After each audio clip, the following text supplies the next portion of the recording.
Jā, labāk tā.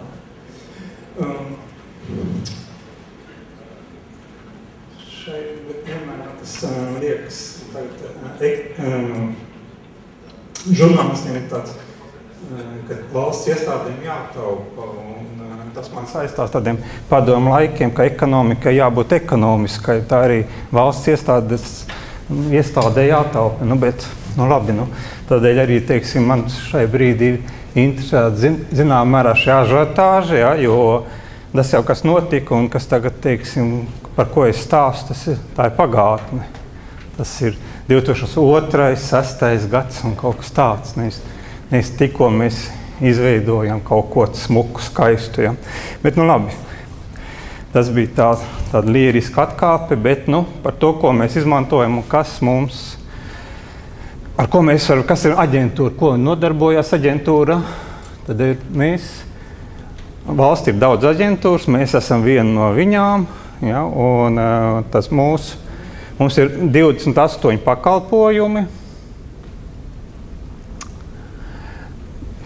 Nezinu, saukt visus, tas būtu dramatiski, man liekas. Es varētu visus tās pusstundu jums runāt par to visu, bet, pazīstamākais ir pensijas, bezdarbs, slimības, bērnu pabalsti un viss citādas vēl visādi sociālā palīdzība. Tā, tad šie jautājumi vienkārši ir uzrakstīti tā, lai jebkurš būtībā, jebkuru lietu, kad dara, tad pirms ir jāsaprot, ko grib sasniegt un vai tas ir iespējams, kā to sasniegt. Un būtiskākais šās dienas semināra jautājums ir, vai ir varianti. Un vienmēr jau ir varianti, vai nu rakt vai nerakt kaut vai. Ja, un šai brīdī arī mēs tālāk arī sākām skatīties. Ja. Tas visais, kā jau es teicu, sākās 2002. gadā, kad mēs sākām pētīt, ko mums darīt, jo mums aģentūrā bija diezgan liels zooloģiskais dārzs. Mums 40 tīkli, līdz ar to bija 40 tīkla administratori, viņiem kuram patika, tā viņi arī lietoja. Tur bija Novels, Windows NT tīkli, teiksim, pārvaldības, tad bija 95., 98. Linux, dažādas šīs Office un viss šis, un tad mēs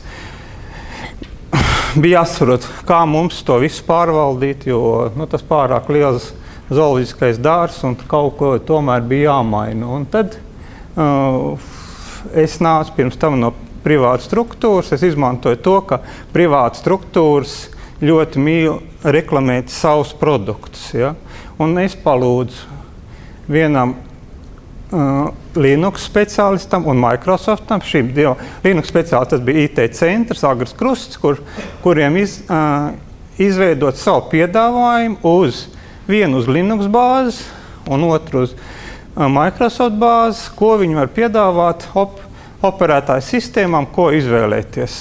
Gan tīkliem, tīkla pārvaldībai, gan darbstacijām. Un tad līdz ar to viņa veids izpēti. Izpēta izmaksas bija, tā kā tās bija, man liekas, ka es neatceros no galvas, bet kaut kur 3,5 bija Microsoft izpēta maksāja un 1,500 kaut kur bija Linux. Tas ir izpēte, ja? Un jāatzīmē, ka, teiksim, tās izpētes, nezinu par šo Linux izpēti, bet tā Microsoft izpēte bija būtībā ieguldījums mūsos, jo viņa pasauca pats speciālists no Norvēģijas, kurš Gartner aprēķina speciālists, kurš mums izrēķināja TCO visus izmaksas. Ja? Tad pētījuma rezultātā viņi katrs sagatavoja grāmatiņu, ko var, ko nevar. Un būtībā Linux mēs nevarējām izmantot, jo mums ir programmas uztaisīts uz DOS Clipper. Un līdz ar to mums tur uz servera stāv kopīgās datubāzes, ja, Clipper, un līdz ar to tur bija viennozīmīgi Windows XP. Tur, kur mēs varējām, tur bija mājaslaps, ieteikums un vēl tur bija kaut kādām sistēmām, bet tas nav.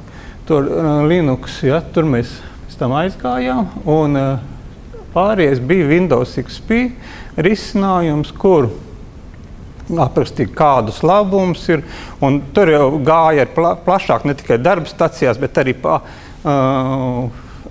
jau arī šo centralizēto pārvaldību jau ierosināja un viss, un tas bija diezgan interesants tas pētījums, jo viņi salīdzināja mūsu izmaksas arī ar to pēc Gartner datiem vidējiem pasaules uzņēmumu izmaksām un kā mēs tur taiskatā izskatījāmies un viss, un cik mums maksās arī šī ieviešana.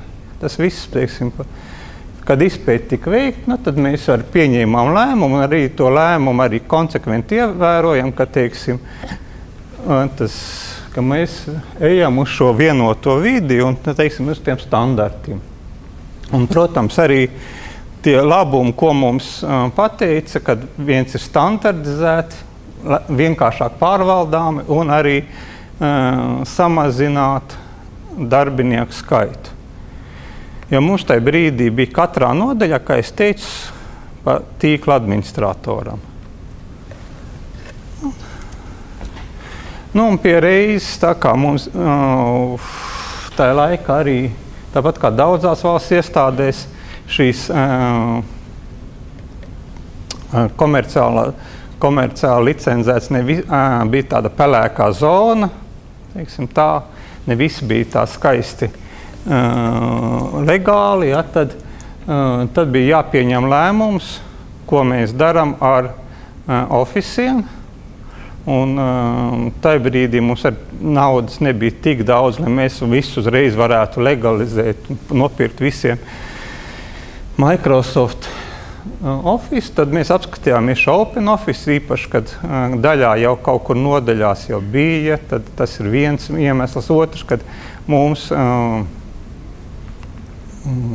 jau daļa lietotāja tikai vajadzīgs elementārās Word funkcijas, kas, kur nekāda īpaša papildus apmācība nav vajadzīga.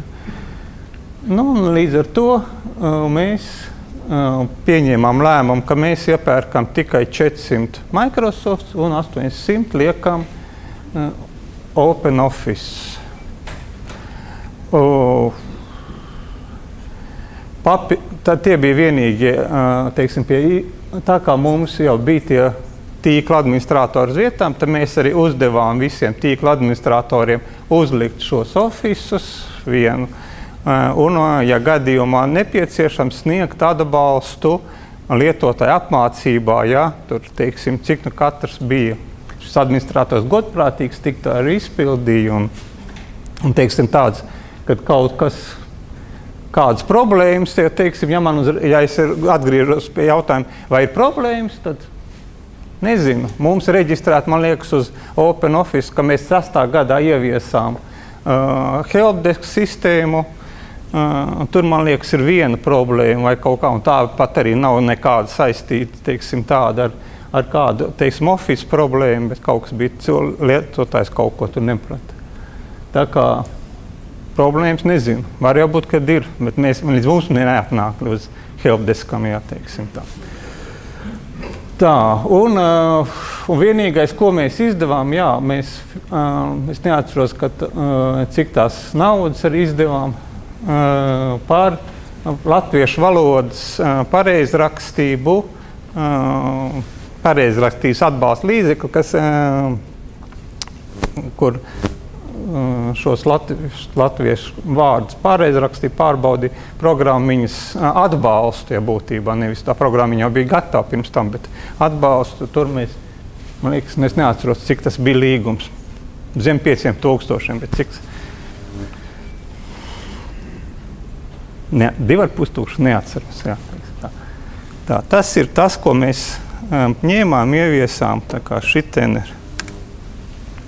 Lūk, un tad, kā jūs minēju, jo tad mums jau tie 40 tīkli, un 2006. gadā mēs pabeidzam šo projektu būtībā, kad mēs ieviesām. Tas bija diezgan liels samērā projekts, jo mums iznāca tā, ka mēs pirmo partiju bijām nopirkuši, neatceros, 4., 5. gads Windows XP, tad otro partijas 600 dators mēs iepirkām 6. gadā un ieviesām šo attālināto centralizēto pārvaldību, un mums būtībā ir 4 kloni, 2 kloni dēļ datoru, kad mums ir 2 modeļu datori, un 2 kloni, ka viens ir ar OpenOffice un otrs ar Microsoft Office. Un samazinājām darbinieku skaitu, man liekas, 17. Kaut kas tāds tur bija. Un mums tur šo sistēmu, teiksim, datoru sistēmu, serveri, kas ir pārvalda 3 cilvēki. Nu, tā kā. Un tās izmaksas arī bija apmēram tādas, kā arī prognozēja, teiksim, tas aprēķinos. Nu, 2007. gadā Microsoft veica novērtējumu šeit, cik nu mēs esam labi attiecībā pēc kaut kādiem šiem standartiem izstrādātiem, un šo bildīt vienkārši parādīju jums tāpēc, kad tur, kur ir tās otrā rinda, tur, kur ir darba stacija un serveru pārvaldībā, mums ielika standartizēts, bet nav racionālā līmenī, jo mums ir 2 Office, gan Open, gan Microsoft Office. Ja? Tā kā mums ir vēl iespēja augt un pāriet arī uz racionālo līmeni. Ja? Tā, jā. Nu, lūk. Un, protams, mums arī ir cits programmas. Ja? Priekš Red Hat mēs izmantojam priekš Oracle aplikācijas serveriem, Zabbix monitoring sistēmai, SQL Apache, tas ir mājaslapām, gan internetam, gan ārējiem mājaslapām.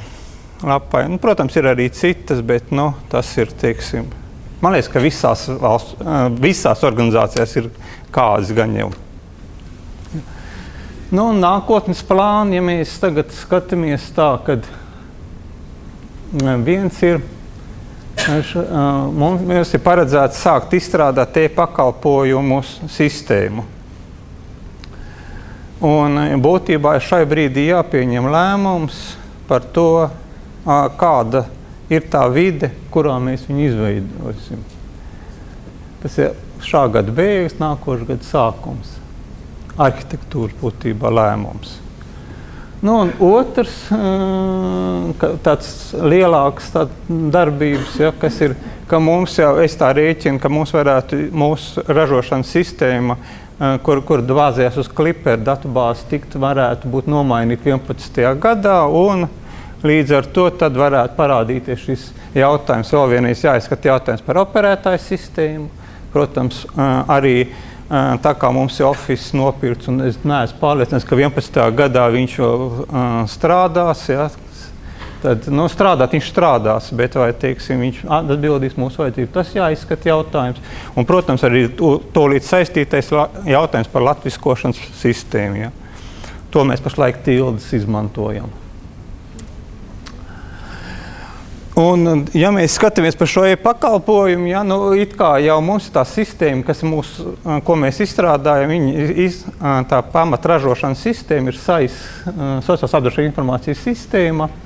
Viņa ir ļoti sarežģīta, kā es minēju, 28 pakalpojumi, un tur ir tas process diezgan sarežģīts, jo viens ir šīs visas iemaksas, kas ir diezgan apjomīgs, un visu iemaksu dati, tas ir katrs iemaksātie nodokļi, katrs personas, un tālāk viss te apstrāde un, teiksim, pakalpojumu piešķiršana, un pēc tam vēl viss ir izmaksu process, kas ir diezgan, jo tad ir viss jāsadala pa dažādām izmaksu organizācijām, pēc tam jāatbūna atpakaļ tie dati un jāapstrādā, un tas ir nepārtraukti katru mēnesi, un līdz ar to tā sistēma top lēnām, un viņi ir sarežģīti, ja? Un viņi ir uz Oracle bāzes, un viens variants ir var uztaisīt vienkārši pateikt, kad ņemam kopiju, un tad uz tā taisam pakalpojums. Bet otrs variants, kur, un teiksim, tur uzreiz, kā mēs ņemtu kopiju visu, un tad tas ir viennozīmīgi Oracles. Jo, kurš ies tagad kaut ko pārtaisīt? Bet te pašā laikā var arī vienkāršot šo sistēmu un pirms ielādēt datus, veikt datu transformāciju un uztaisīt plakans datus. Ja, kad, teiksim, personas kods, iemaksas informācija, personas kods, izmaksas informācija. Un līdz ar to tur vairs nevajag šos sarežģītos līdzekļus un var jau izmantot tev kaut kādus daudz, citādus optimālākus variantus, kas arī ir. Ja. Tā kā tur ir varianti atkal. Ja. Vienīgais šeit ir jautājums, vai ir piedāvājums, jo to es arī vienā, tikšanās reize teicu, ja labi, mēs izsludināsim konkursu un pateiksim, lūdzu, piedāvājiet variantus, bet es neesmu, ja godīgi sakot, neesmu redzējis, ka ļoti piedāvātu nākt ar šīm atvērtām kodu piedāvājumi un teikt, ka lūdzu, mēs jums izstrādāsim. Oraklā ir spēcīga Latvijā bāze, kur ir izstrādātāji daudz. Microsoft SQL mazāk jau, tur DBS2 ir tikai būtībā gan viena, tad Latvijas pastā, kas tur ir, un Sybase vēl ir bišķi. Bet izstrāda lielākoties speciālisti ir Oracle. Un tā ir, vai ir arī šais MySQL tādas spēcīgas komandas, kas var uztaisīt kādu komerciāli, tādu nevis komerciāli, bet tādu jau produktu un sniegt nepieciešamu atbalstu, un tas ir jautājums, jā. Līdz ar to, ko mēs kā valsts, iestāžu varētu vēlēties no biznesa, tas, ko piedāvā privātas struktūras. Viens ir šos neatkarīgos konsultants, jo parasti konsultanti viņi zina vai vienu vai otru. Ja? Ja Linux, tad Linux, tad otrs, tad mums jāskatās kaut kas, vai arī kaut kā citu, un šie risinājumi, kas zinātu, kam būtu kompetence vairākos, un viņi varētu katrā gadījumā piedāvāt to konkrēto risinājumu, tas sev ir jautājums. Lūk, šiem alternatīviem risinājumiem arī vajag tehniskais atbalsts. Jo, ja godīgi sakot, man ir bijuši pāris, tur gan komerciālos licences piedāvāja pirkt produkts, atnāk firma ar 3 darbiniekiem un saka, mēs jums pārdosim ļoti labu rīku par 100 000. Es saprotu, ka licenci jau var pārdot, bet atbalstu uz 3 vai 5 gadiem vai 10 gadiem, vai viņi man varēs nodrošināt, vai pēc 3 gadiem viņi būs sastriedējušies, aizies katru savu pusi, un kurš man sniegs tad atbalstu.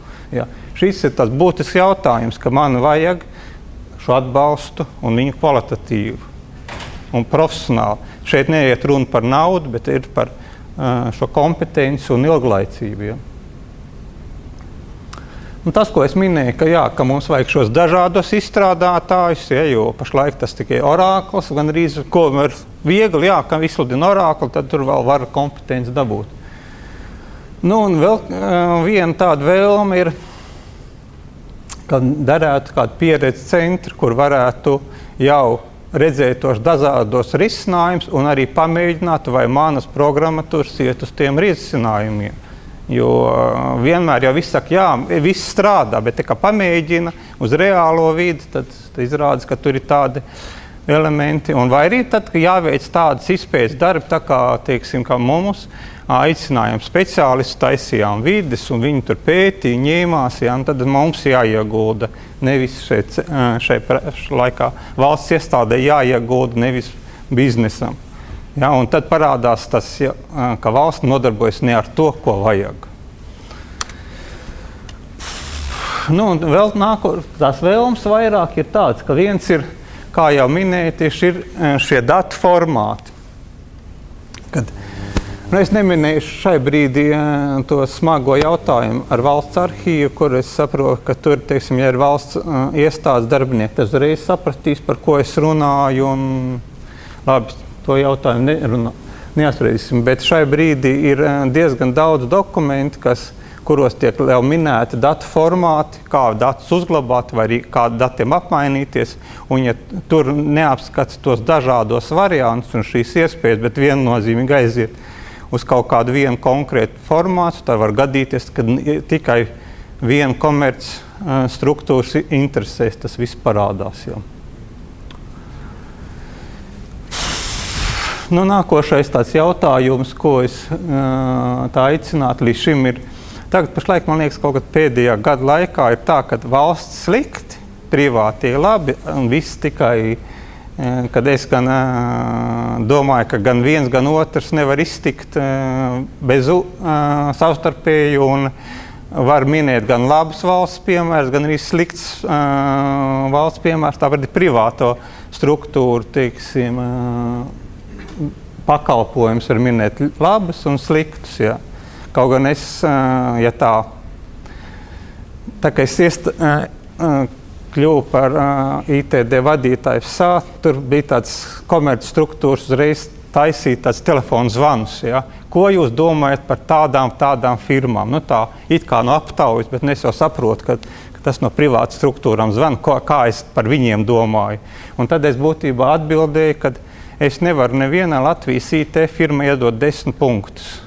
Tā 7, 8, jo nav, kurš, jo vienmēr ir kaut kādas problēmas un kaut kas, kad reālām darbībā. Ja? Bet būtībā ir tāda, ka ir nepieciešams šī sadarbība, nevis tāda pretnosacīšana.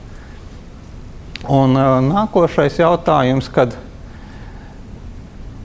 par šo konkurenci, jo šai brīdī es redzu, ka IT firma savstarpēji konkurē, un viņi tā savādi konkurē. Viņi nevis mēģina atrast kādu nišu vai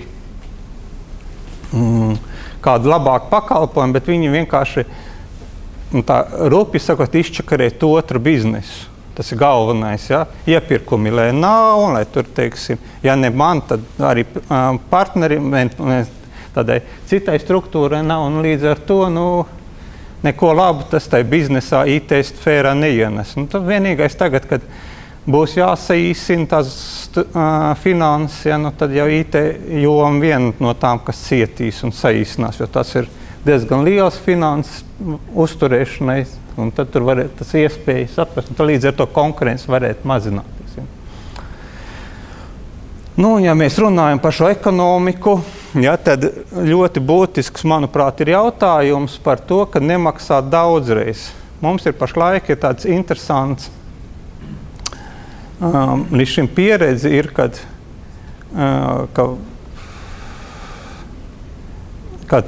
izveido programmu pēc valsts pasūtījumu, kā valsts pasūtījumu, un privā struktūra uztaisa. Un tagad, kad iestāde ir samaksājusi, bet tālāk šo programmu neizplat starp valsts iestādēm citām, bet atkal šīs privā struktūra pārdot nākošai iestādē to iztraisīto, par ko ir naudu saņēmušas par naudu. Ja? Nevis atbalstu, bet jau atkal gandrīz kā no jauna sagatavot produktu.